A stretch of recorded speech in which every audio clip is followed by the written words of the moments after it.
you aren't able to stay for the entire meeting, or if you want to share this with anybody, once we're done, we will download this and put it on our YouTube page, which you might not have even known we have. We have Alabama Office of Apprenticeship YouTube page where we put recordings of meetings and stuff because it's easier to make sure everybody can get into those from that site. So we'll get that up there probably today. We have currently 169 people on the call, so we're keeping everybody's microphones muted to the best of our ability, and your cameras are disabled because I just was afraid that we would overload our bandwidth if we didn't do that. Just a little orientation to the Teams platform if you haven't used that before. If you look up across the top, you'll see a chat bubble there. Please do use that chat to send any questions or comments as we go through the meeting. I'm going to be going over all of the topics that we want to talk about today first, and then we'll come at the end and do questions and comments and whatever concerns you might have. And I've got as long as you want, so however long it takes us to get through that, we'll do that. But you can be putting your comments and questions into the chat box as we go. There's also a raise hand feature and a react feature, so you can, if you need to say something, if it just be too complicated to type out, you can raise your hand, and at some point when we get to the questions and answers, we'll try to call on you and just have you unmute your mic and go that way.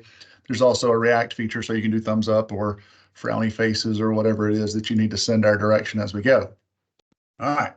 With all that out of the way, thank you very much for taking the time to join this morning. This is an extremely important topic to our office because it's important to you. So we're talking today about the notice of proposed rulemaking that was put out by the U.S. Department of Labor, and want to first of all start with a disclaimer and say that the slides that we're going to go over today and the comments that you're going to hear from me are representative of the opinions and the concerns of my office only, and just by participating in this session doesn't mean that you necessarily agree with these things.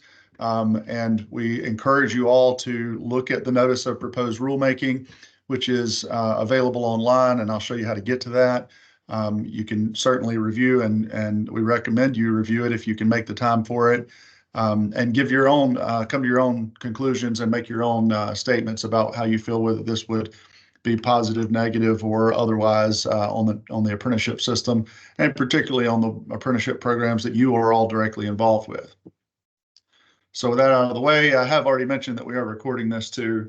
A little bit of a background civics lesson here. So what are we doing? What are we talking about? Why are we even having to do this? So the way that proposed rulemaking works, this is a function that is designed so that when Congress passes a law, so this is kind of the flow chart we're following here, when Congress passes a law, they don't get down into the weeds exactly of how you necessarily administer that law, and they leave that to the regulatory agencies, the different executive branch agencies, to come up with the appropriate forms and processes and whatever it is, so that everybody understands, okay, this is how we actually do the intent of what was recommended or what was spelled out in the law from Congress. And so that's what we've got. We've got the law. In this case, we're talking about the Perkins Act, not the Perkins Act, the Fitzgerald Act. Fitzgerald Act of 1937, which established the National Apprenticeship System. And so that law has not been redone since 1937. It was written then, and the agency, in this case, the U.S. Department of Labor, drafts a set of rules, and those rules are intended to interpret and to clarify how you execute that law. Once that executive body, Department of Labor, creates those rules, they are reviewed by the Office of Management Budget to see if they are significant and have any impacts financially and that kind of thing, which of course these do. And then the agency publishes a notice of proposed rulemaking, and then there is a public comment period. So that is where we are right now. We're in the public comment period. And then what happens after that? We have currently for this one, we have a 60-day comment period, which I'll give you the end date for. The agency is required to review the comments that it receives from the public. So all of the comments that you all or everybody across the country may submit, the U.S. Department of Labor is required to review and respond to those comments. And when I say respond, it doesn't mean they have to respond individually to them. They have to take them into consideration. They can lump like comments in together. You know, if 100 people or 1,000 people from across the country say, we feel this way about this particular topic, then they need to respond to that. It is not a vote, though, to be clear, so it doesn't obligate them to make any changes just because comments were made. So after the comments are reviewed, if there are changes or updates to what they have proposed, if those are significant, then they go again to the Office of Management and Review, Management and Budget for review, and then the agency publishes the rule. So when the agency publishes the rule, there are really three options of what can happen. The first option is, okay, the agency publishes the rule and everybody agrees with it, or at least enough people agree with it. It doesn't generate a massive public outcry and it just goes into effect. The Secretary of Labor, in this case, Acting Secretary of Labor, Julie Sue, gets to make that determination and the rule would go into effect. If the rules go into effect and there's a significant public outcry, people contact their senators and their legislators, Congress can step in and say, no, no, no, we want to review this rule because we have concerns about it. If they review that rule and find that it went further than the legislation that originally authorized it, then they can repeal certain parts or the whole thing if they choose to of those proposed rules. That does take a joint resolution from Congress. And if you've paid any attention at all to our politics these days, the odds of us getting a joint resolution on anything are pretty slim. The other option is that the rules go into effect or the rules are released publicly and somebody challenges them in court. They bring a lawsuit. So they might bring a lawsuit against the entire set of rules, or they might bring a lawsuit against some particular subportion. And depending on the outcome of that lawsuit, either the whole thing could be invalidated or just the part that somebody filed a suit against could be invalidated. And then what's left of the rules go into effect. So that's kind of the overall process here. And the end result is most likely these rules are going to go into effect in some shape, form, or fashion. The questions that are pending are, well, how much input will the Department of Labor actually listen to out of what they are given from the public comment period, and how much will that impact how the changes that they might make or might not make to the public rules that they've put out, and really then also just the timeline. For example, the Federal Trade Commission put out a set of rules last year through this same process for reviewing non-compete clauses, which we'll talk about in a few minutes. And their public comment period closed last April, and they still have not publicized the final rule yet. So, they don't have a timeline under which they have to operate. They could just drag it out forever. They may never release those rules, or they could be released immediately. So there's not a lot of clarity on exactly when these things would go into effect. Just a little bit broader backstory about this proposed rule. So I mentioned that the Fitzgerald Act went into effect in 1937. It's not very long. It's 20 pages or something, a very short document. And we've been operating under a set of rules from the Department of Labor that were updated in 2008. So pretty much everybody on this call, whether you realize it or not, you're familiar with the current rules because those were the ones that your programs were established by.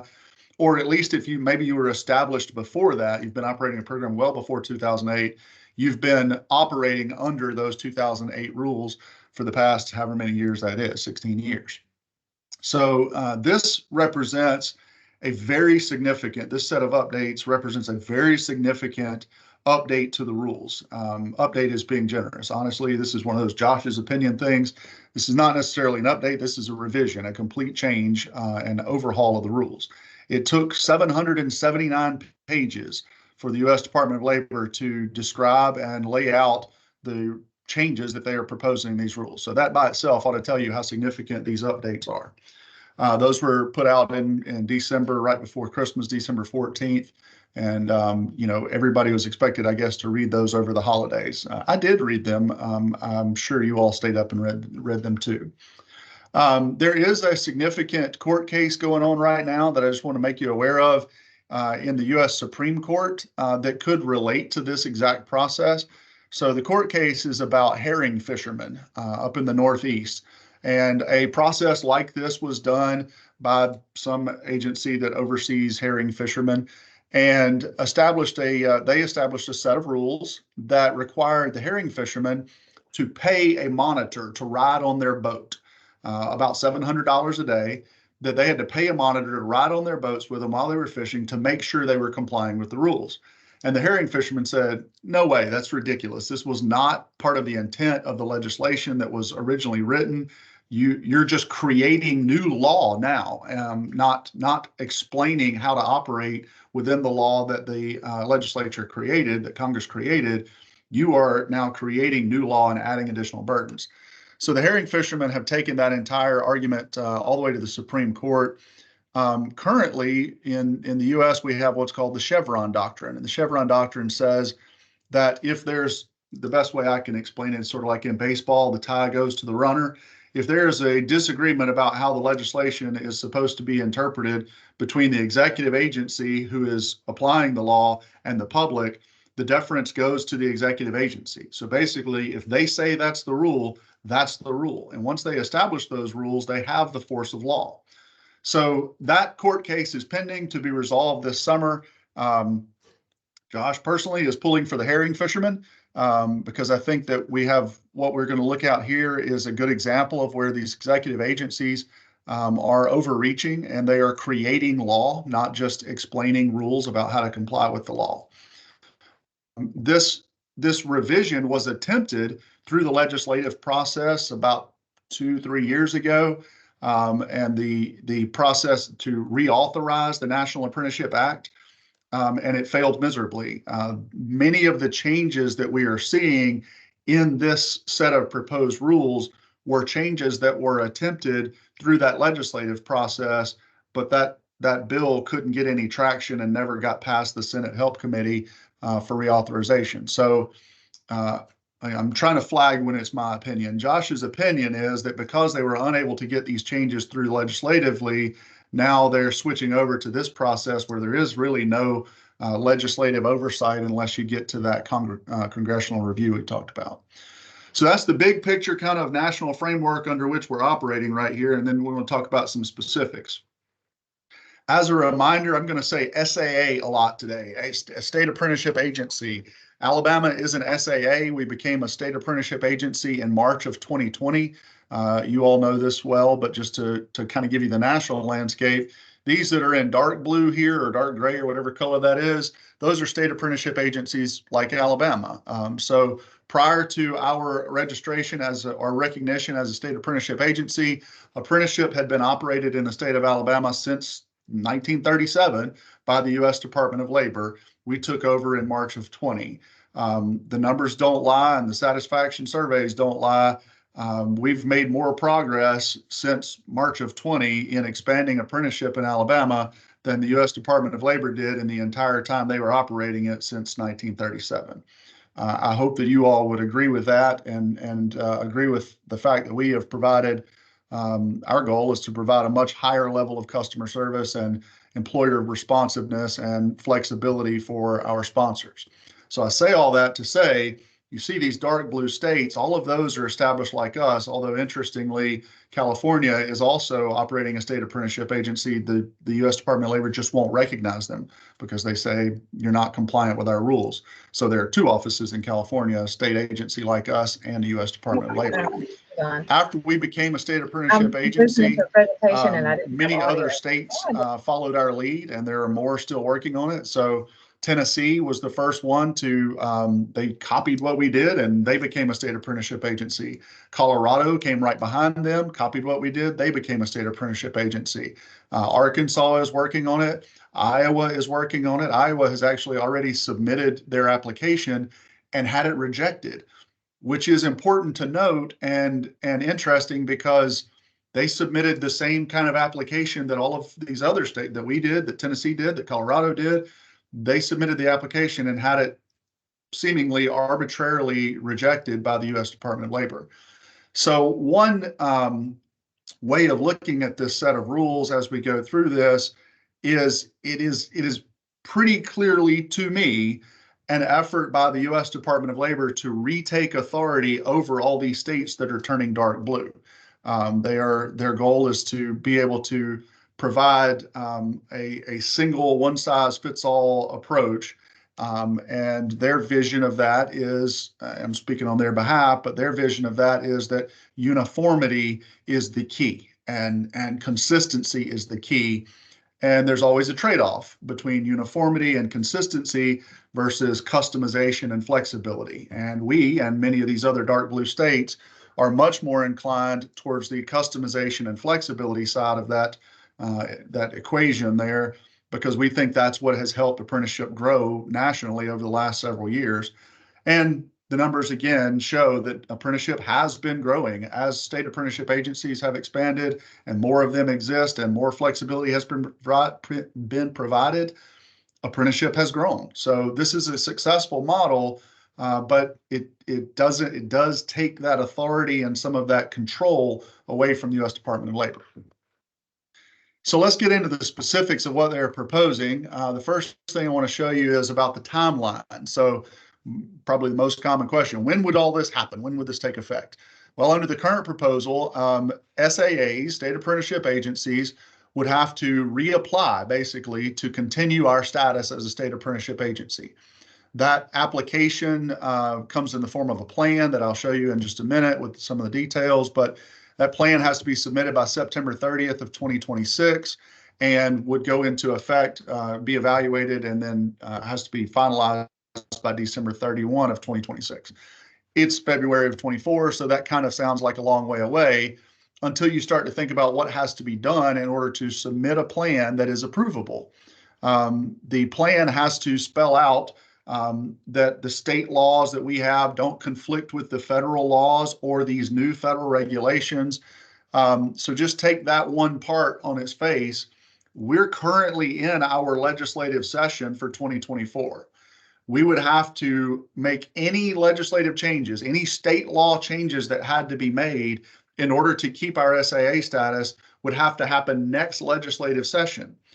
One legislative session is not enough to guarantee that we could get every change that we needed in place. So our first objection, if you want to take notes, our very first objection is the timeline is unreasonable.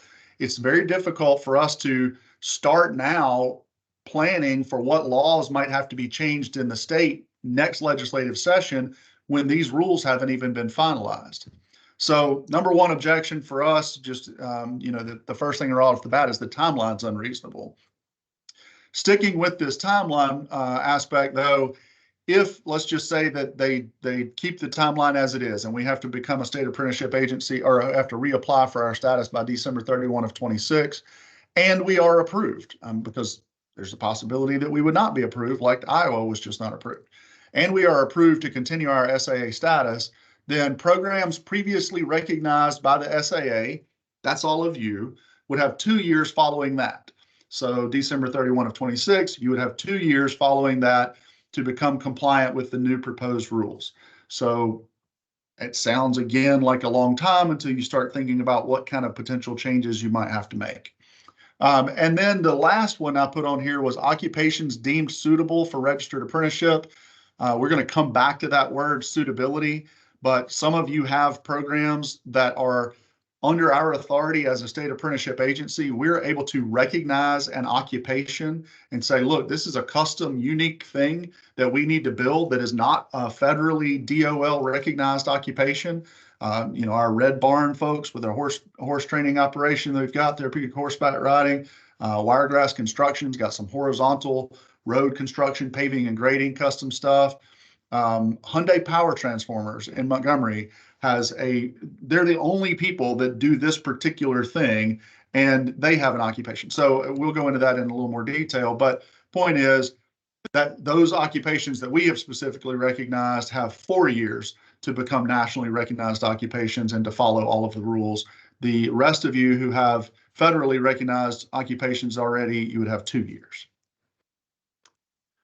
All right, so as far as items of concern, this is our number one with a bullet biggest one that we're concerned about in our office. The SAA strategic plan. Everybody completes strategic plans, right? I mean, almost all of your businesses, you have some kind of a strategic plan defining where you're going, how you're going to get there, how you're going to know if you got there. It's pretty much what a strategic plan is.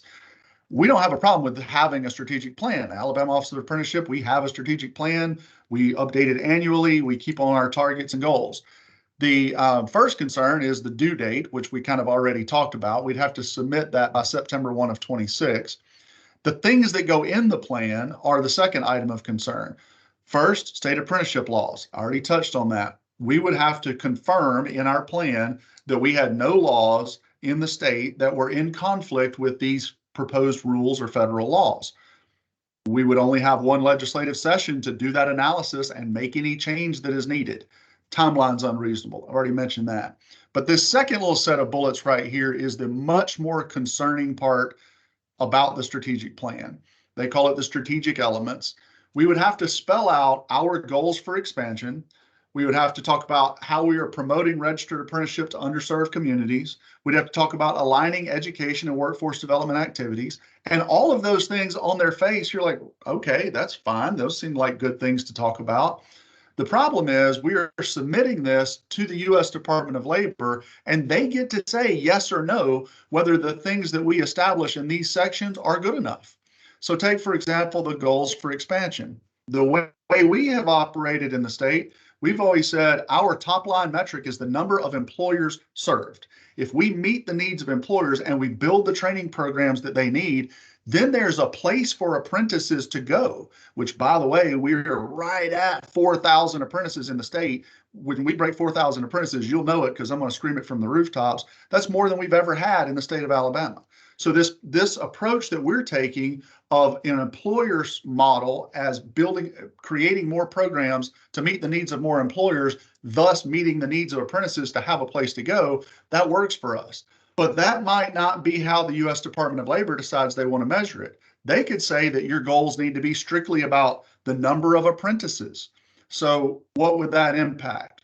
We have never measured number of apprentices as our primary goal. Of course, we track it and we always want to have more apprentices, but we don't set it as our primary goal because it can lead to watering down programs just to add more apprentices.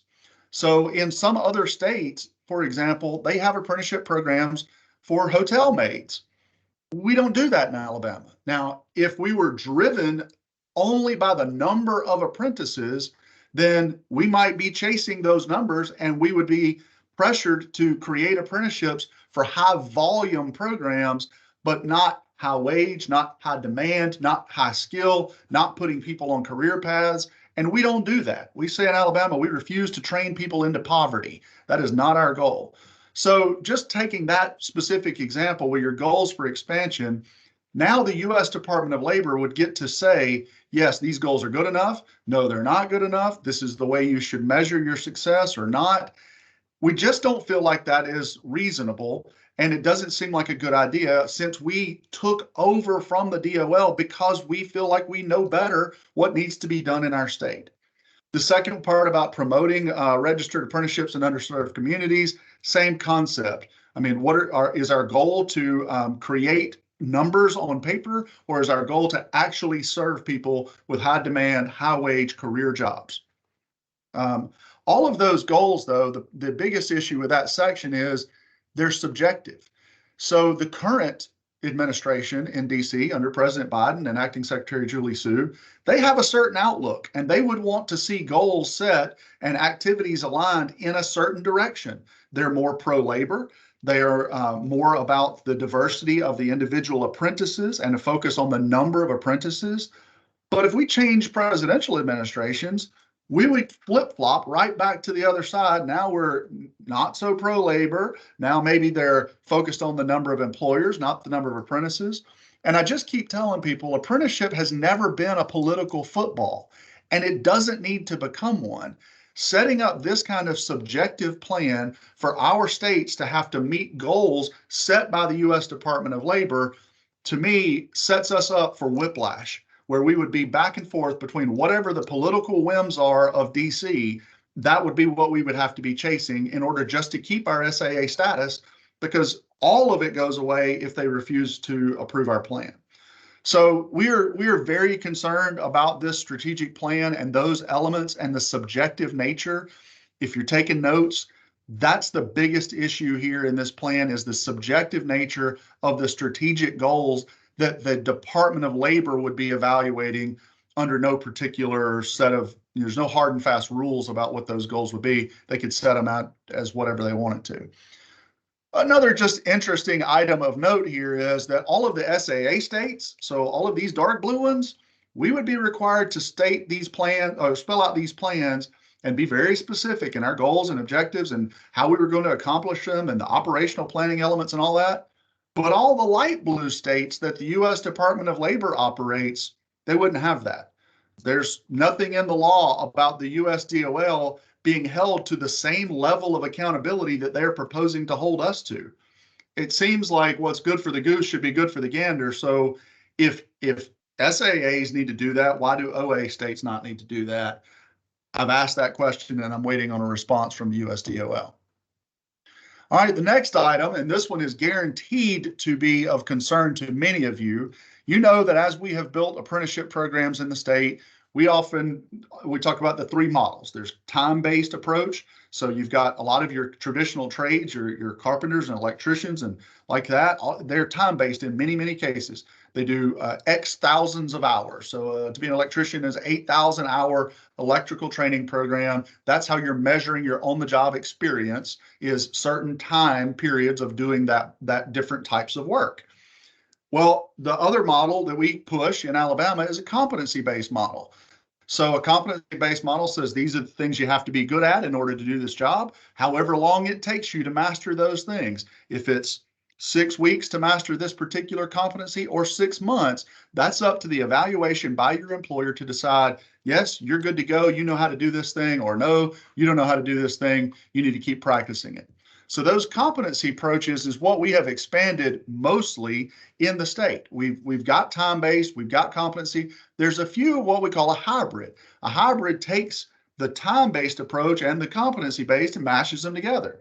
So now not only do you have to demonstrate proficiency in certain competencies, you also have to document proficiency plus a certain number of hours of experience. I compare the hybrid model often to an El Camino. It's not a good car. It's not a good truck. Pick one, right? So we have expanded mostly in competency-based apprenticeship programs. This proposed rule would eliminate the competency-based, really, and the time-based, and mash the two together into what they have called publicly, they've said, a unitary approach. All right, so the unitary approach is combining those two things and saying you've got to meet the competencies and you've got to do them for a certain amount of time. Competency-based apprenticeship is responsible for the expansion of most of the growth of new occupations that we have done in this state. And I would venture to say nationally, competency-based apprenticeship approach has been the biggest driver of expansion. So we are opposed to abandoning the competency-based model. Many of you have competency-based model apprenticeship programs right now. What this would mean for you is you'd also have to start tracking a minimum amount of time. Now, the motivation here comes from a decent place. I understand. I'm trying to give credit where credit is due. There are some places out there where people are standing up competency, I'm doing air quotes here, competency-based apprenticeship programs, and they're running them for 6 months or 8 months. They're very, very short. They're not really suitable occupations for apprenticeship. They're not really training people to any kind of high level. They're using the competency framework as a cop-out. We don't do that in Alabama. We already say we follow the existing rules. Every apprenticeship has to require at least a year of on-the-job training. But a year of on-the-job training means different things in different occupations. Take, for example, teacher apprenticeship. We're trying to expand into teachers and create apprenticeships for teachers. Governor Ivey gave us that directive and we are full speed at it. We're launching, as a matter of fact, this week, applications will start to go out for people to apply to become high school teachers in any core subject and elementary teachers through a competency-based apprenticeship approach. A full-time teacher typically works, I think it's 187, maybe 182 days. It's something in that range, 187 days a year. That's not going to get you 2,000 hours of on-the-job learning. And then they say, oh, well, work during the summertime, work summer school. Well, I was a high school principal, so I can tell you, work in summer school is typically a 4-week assignment, 4 hours a day, 4 days a week. So you're going to pick up another 64 hours. You could work a full professional year as a teacher and not work 2,000 hours. This rule would eliminate our ability to have a 1-year competency-based apprenticeship program for teachers. So the models where we're trying to say, hey, you've already got a degree in math or English or science or business or whatever, and you want to come be a teacher, let's put you into a 1-year long competency-based program. You've got the content knowledge. Now let's teach you how to teach. Those models would go out the window because we're following now a cookie cutter approach where everything has to be 2,000 hours minimum OJL plus the competency aspect of it. This is a perfect example of what we're talking about when we say the DOL is leaning more towards uniformity and consistency and away from flexibility and innovation. We are opposed to eliminating the competency model. All right, the next thing that they're proposing to add to your existing apprenticeships is called an endpoint assessment. It's exactly what it sounds like. It's a final exam at the end of the apprenticeship program. Now, some apprenticeship programs already are for licensed occupations, nurses, electricians, teachers, all of that kind of stuff. So there's a licensing board that defines some kind of endpoint assessment to determine if you get a state license to do whatever that thing is. This would go over and above, completely separate from that process. This would say that every apprenticeship has to end in some kind of final exam. Now, in Germany, they have this model. And what has happened here is some of the folks that were informing this discussion, they've looked at some European models and they're like, oh, that works great over there. We ought to bring that and plug it into our system. I've said a couple of times now, it seems like they looked around and found everything that was a good idea and threw it all into the pot all at one time without applying any filters. So in Germany, for example, they have a competency or an endpoint assessment attached to their apprenticeship programs. The way that works in Germany is you've got chambers of commerce, regional or local chambers of commerce, that are part of a German chamber.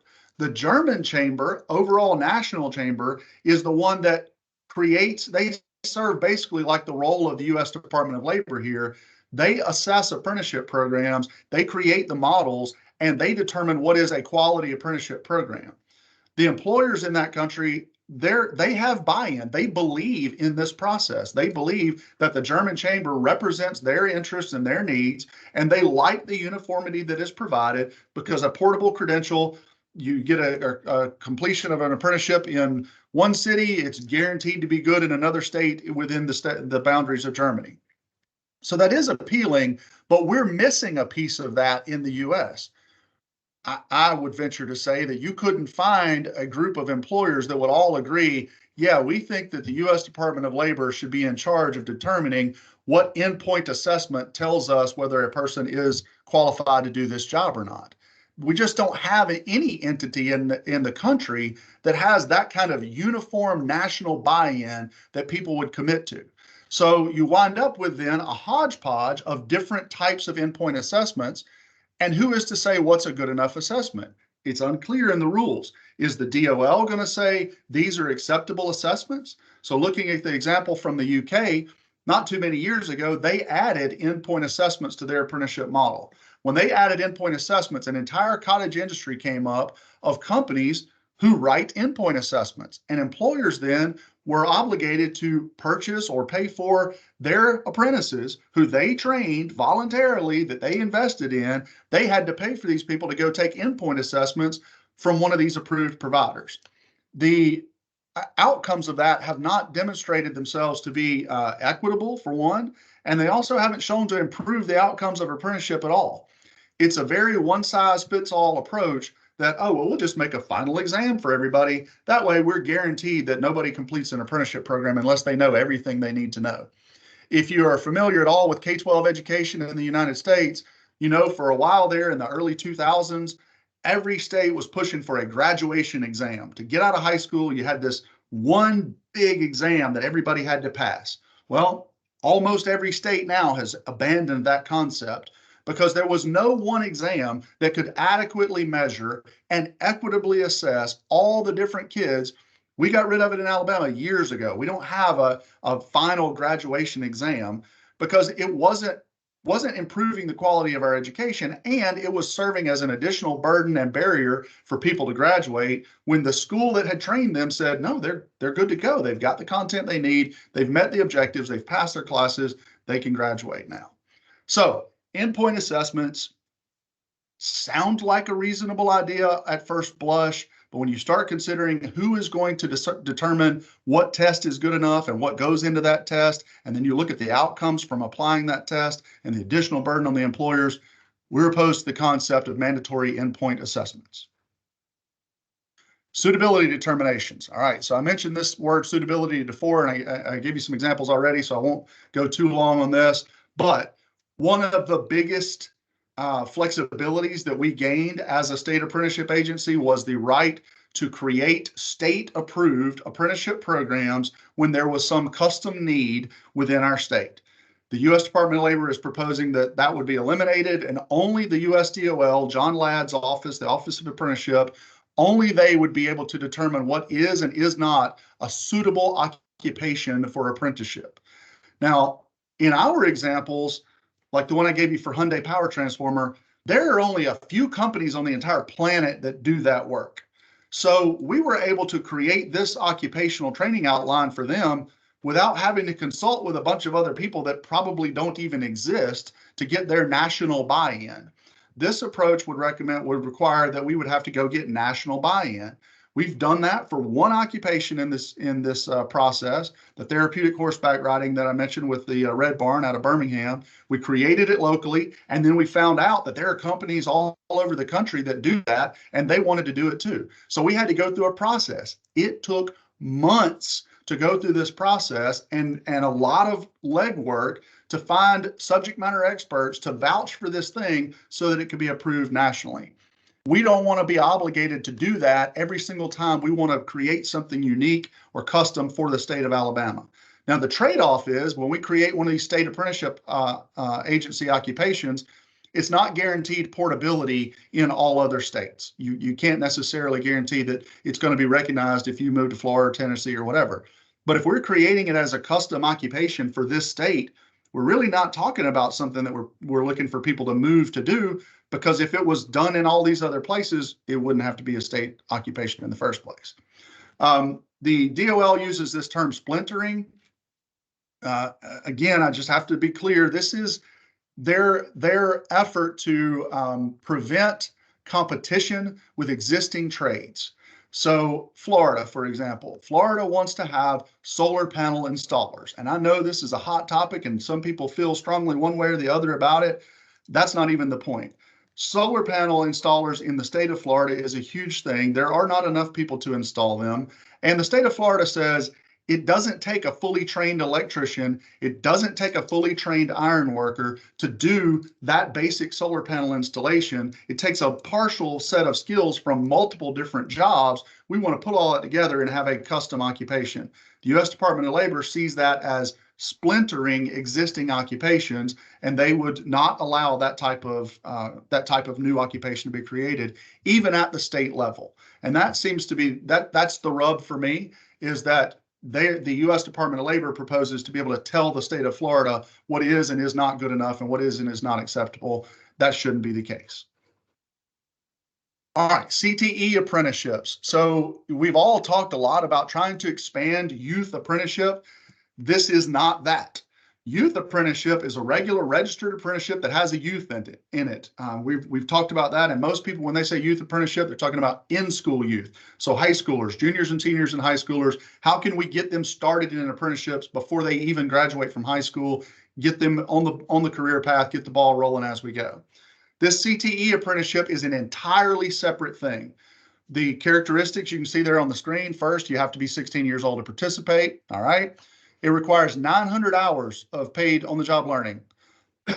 Okay, that's fine. That's a little less than half of what they said for 1 year, but they're in high school, so this is probably part-time work, maybe working summers. Okay, 540 hours of related technical instruction. Well, that's a lot more than is specified for a regular apprenticeship program. 144 is the minimum hours for a regular apprenticeship program annually.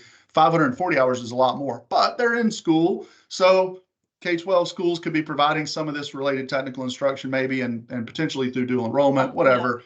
They could probably get to that number. But the part that really to me is kind of showing their cards that this is not about really putting additional people into the existing apprenticeship pipelines is this part that says 12 post-secondary credit hours. Now, most of the country, and particularly the Department of Labor, has hijacked the word post-secondary to mean college. That is not what post-secondary means. Post-secondary means after secondary. Secondary means high school. So post-secondary training is any training that is done after high school. Our position is that apprenticeships are post-secondary education, and they should be treated the same as going to college or anything else. These are viable career paths. And we have for years been saying now, excuse me, not every person needs to go to college to be successful.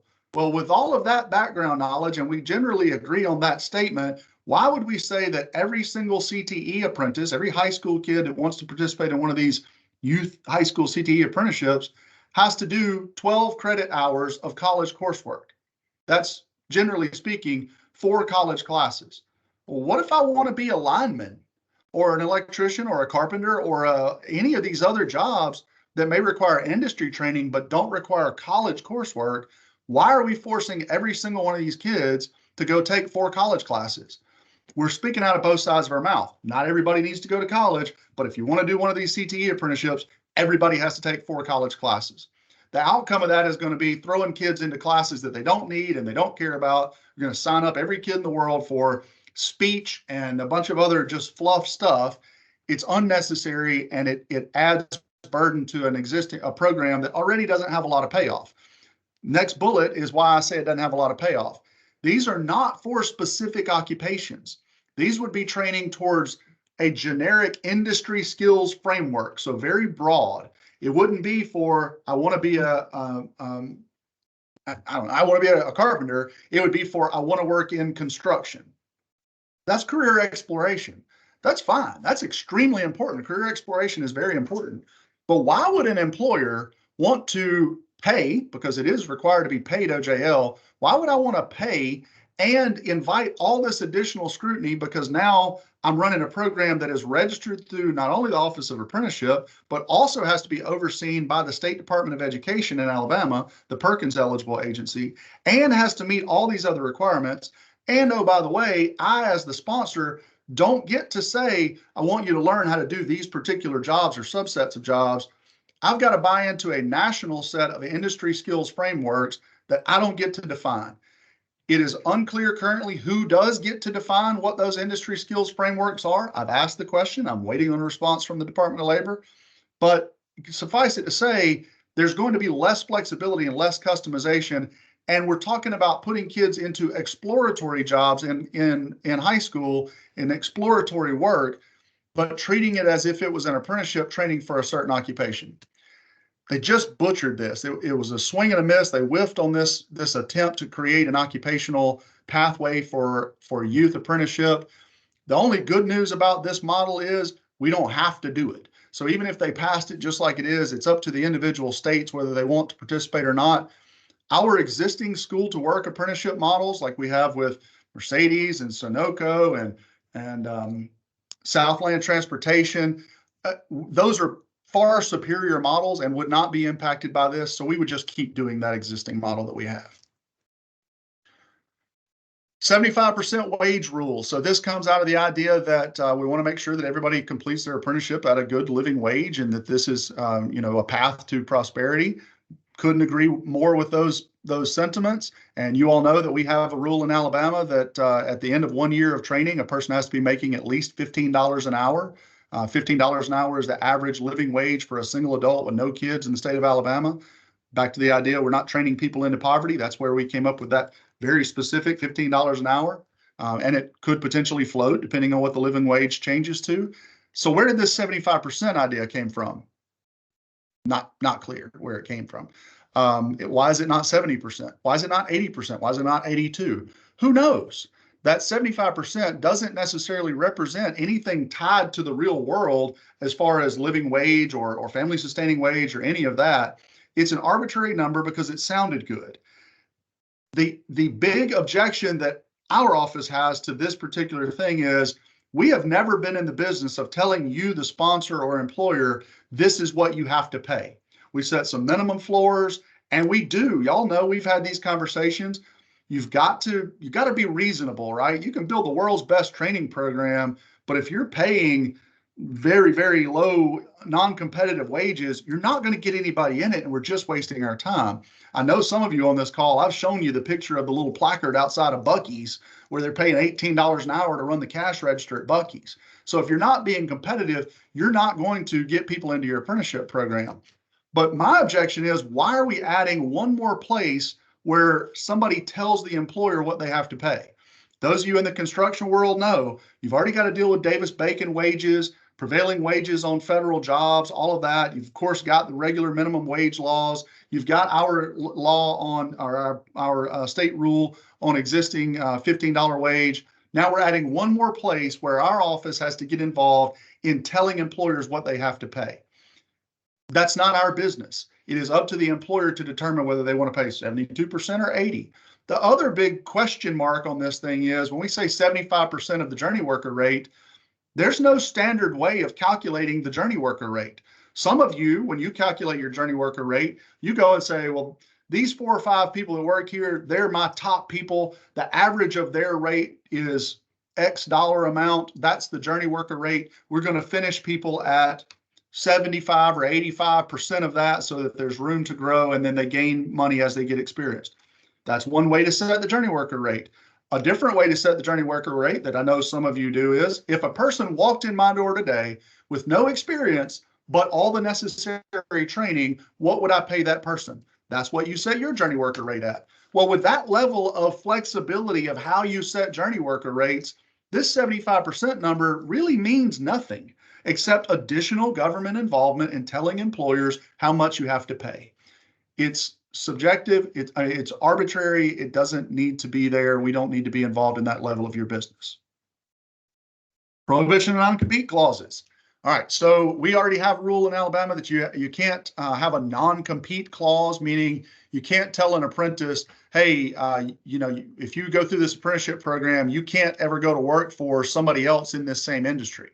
But we do allow what we have come to call work commitments, right? So this is very common in healthcare. I know we got like over 500 nursing apprentices in the state right now. They'll say, if I'm going to spend 2 years training you and I'm going to pay for your college degree to get you to become a registered nurse, then I'm going to ask you to commit to work for me for 2 years on the other end of that. If you don't and you leave, then you owe me some portion of the cost of the college that I paid for back.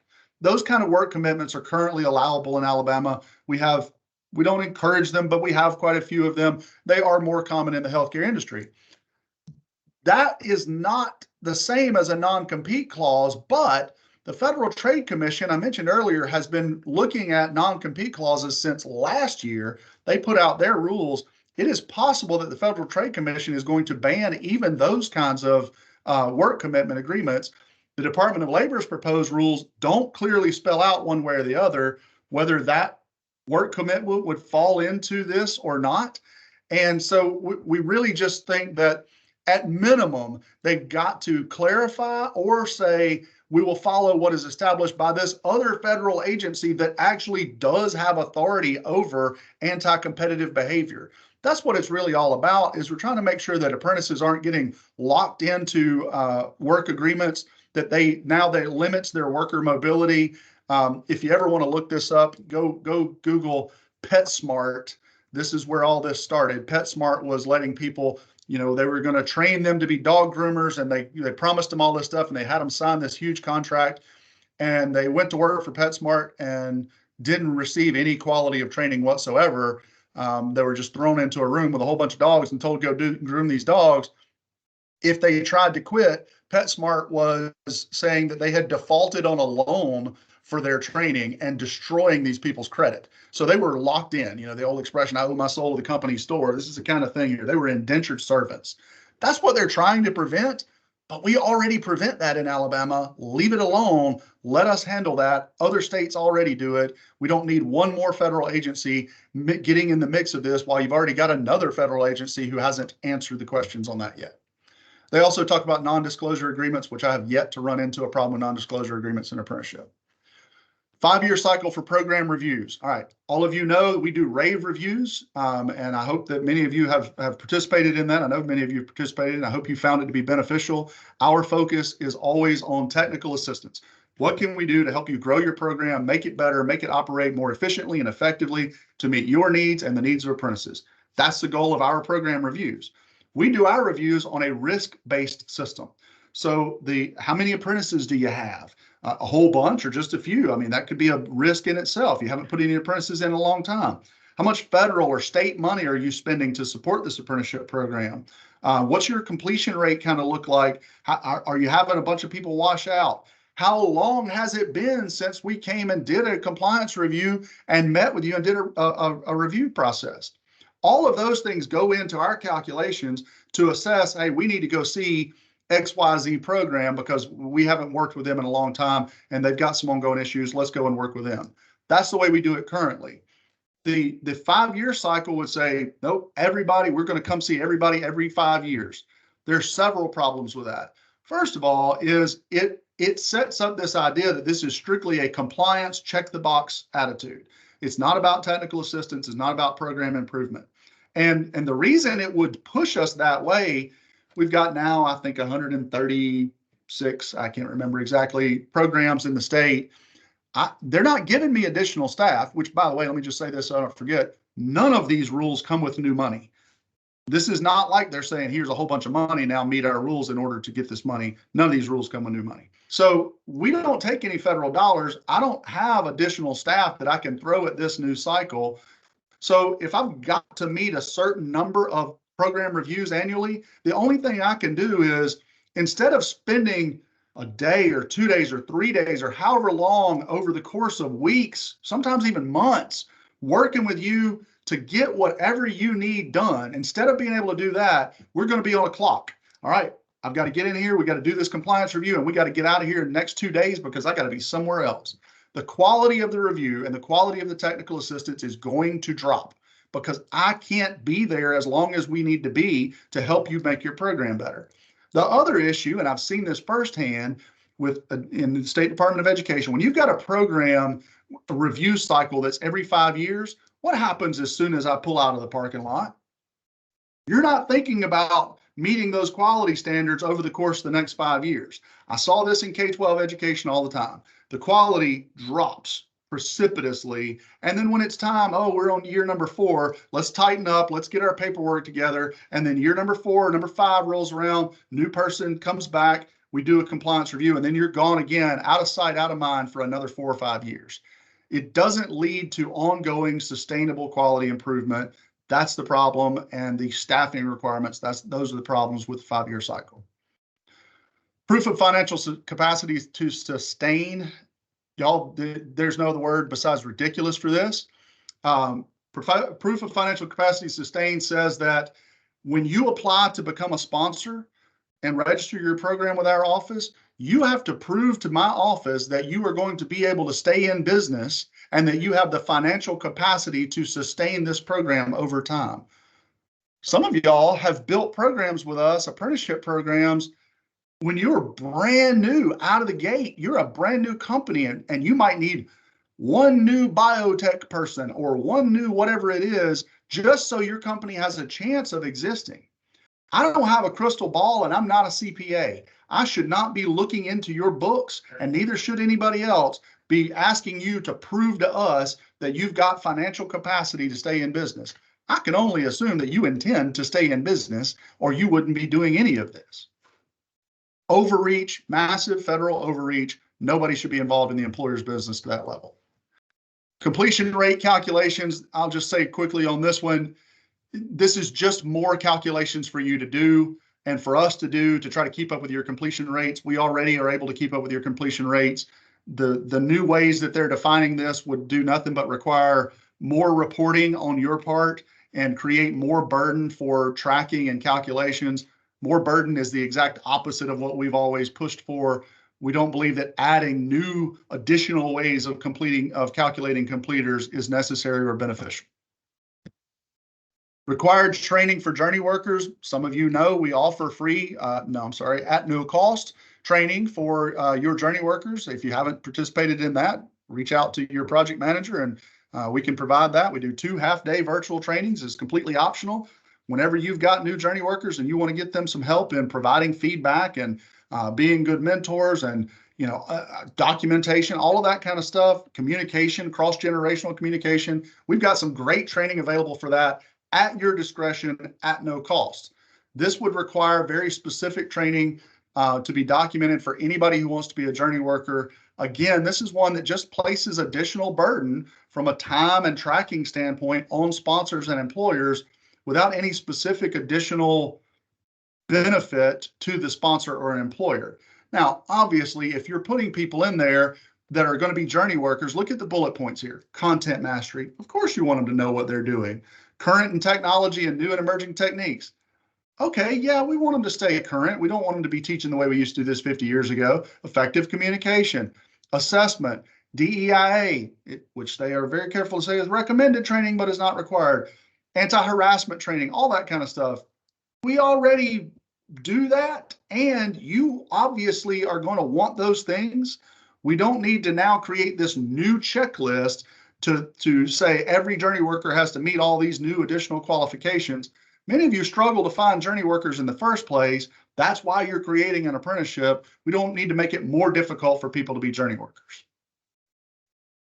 A few additions to the standards documents. I mean, the takeaway here is that it would be longer. The documents would be significantly longer and have more sections. Not necessarily any harder, and there's nothing in there that's particularly objectionable, but these are things that we cover in other ways now. We don't need to just keep growing the document and making everything more and more and more expansive and descriptive. So the hot list here, these are some bullet points, and I'm going to send the PowerPoint. I'll post it on our site, and I'll also send it to everybody who was invited to the call today. So you'll have, you can go back through the notes, but these are just some bullet points that we talked about for the items of concern to our office. So what do we need you to do next? Well, the proposed rule was released on January 17th. They sent it out December 14th. The proposed rule opened on January 17th. We have 60 days from that period, which means the public comment period closes March 18th. Here's what we need you to do. We need you to review the content that I just shared with you, plus anything else you can lay your hands on, which I will give you some stuff about the notice of proposed rules. Assess how this would impact your program. Is it good? Is it bad? Is it neutral? However you feel about any individual part or the whole thing. If you think the whole thing is ridiculous and we shouldn't be doing it, then you can say that. Or if you think certain subparts are a specific problem, say that. And then the item 3 there is comment. If you scan that thing right now with your phone, or if you go to this link, which you'll be able to click once I send you the PowerPoint, it will take you to a site.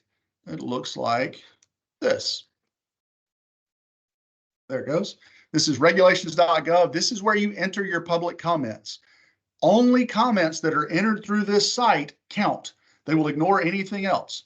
You guys are going to say, hey, can you send us some draft language or a template of whatever, that we can maybe put our name on? I'm not going to do that because in this commenters checklist, if you open that up, they're pretty clear that if it looks like cookie cutter language, they will ignore it. So we need your individual, unique, custom comments. You do not have to write a novel, and you don't even have to be a test to, be tied to your comments. You can submit anonymously. You can submit it as an individual, an organization, or anonymously, your choice. How do you feel about this? It's good, it's bad, it's otherwise. Succinct comments will be read and be more impactful. You write 10 pages of stuff. I mean, just human nature, the odds are it's gonna get lost as noise. So be very specific in your comments. If you want to look at the entire NPRM, the link is right there on that page. It'll carry you to a whole landing page they have with other documents and the NPRM that spell out as much as you want to know about this process. All right, so I have used my time. There's the link again. I'm going to go to the chat now. And do we have any particular questions, Meredith? I think you were tracking Yeah, those. What do we yes, this got? one can be answered quickly. Someone asked if the NCLEX can be counted as an endpoint Unknown. assessment. Unknown. I've specifically asked if existing licensures count as endpoint assessments. It doesn't say one way or the other in the NPRM, and I'm waiting on an answer to that from the U.S. Department of Labor. Okay. Also a question, if they can't get the QR code to work, can you put the link can you place the link in the chat? Yeah, I'm remuting everybody. Meredith, you'll have to unmute yourself. But yes, I can certainly do that. Thank you. Brandy from Mercedes was asking about the CTE apprenticeship. Could dual enrollment count for those 12 hours that you talked about? Yes. In fact, basically what that means is that everybody would have to have dual enrollment included in their CTE apprenticeship program. So while many of our programs do include dual enrollment, this would be a change that would make it so that every program had to have dual enrollment included, and that they would have to have 4 credits. 4 classes or 12 hours. I just pasted the link to the comments page into the chat, by the way. Great. There was also a question I thought was interesting. Someone had the impression that the USDOL would not allow people under the age of 18 to be in an apprenticeship. And Brandy responded and said, check out the ELBA law. I didn't know if you wanted to talk about that any further, about participation of a youth in an apprenticeship. Yeah, the federal and state law both specify that you can be in an apprenticeship as young as 16, registered in an apprenticeship program. The ELBA Act does go into that in detail too, but the ELBA Act really is more about the fact of saying that if a person completes an apprenticeship recognized by our office, ELBA Act is eliminating legal barriers to apprenticeship in Alabama. If they're registered in an apprenticeship program by my office and they want to sit for a licensing exam in the state, they're qualified to sit for the exam by finishing that. Oh, I see somebody said here, they're talking about construction apprentices. So certain hazardous occupations, there are certain occupations where you have to be 18, and there's a list of federal hazardous occupations. You can get an exemption to that 18-year-old requirement for most hazardous occupations if you are in a registered apprenticeship program. Some things there are no exemptions to, like you can't operate a crane, you can't operate a forklift, but most occupations, even including construction, if you're in a registered apprenticeship, you could be in as early as 16. Okay, and I think we've already gone over on time. Okay, well, I've got as long as you want. So anybody else got questions, we'll stick. But if you've had enough of it, you are certainly welcome to bail off. I really appreciate so many of you taking the time and expressing the interest to be with us today. We'll get you some documentation and links to the video. So you are excused, if you so to speak. Anybody else got other questions? I'm going to turn off the recording at this point too.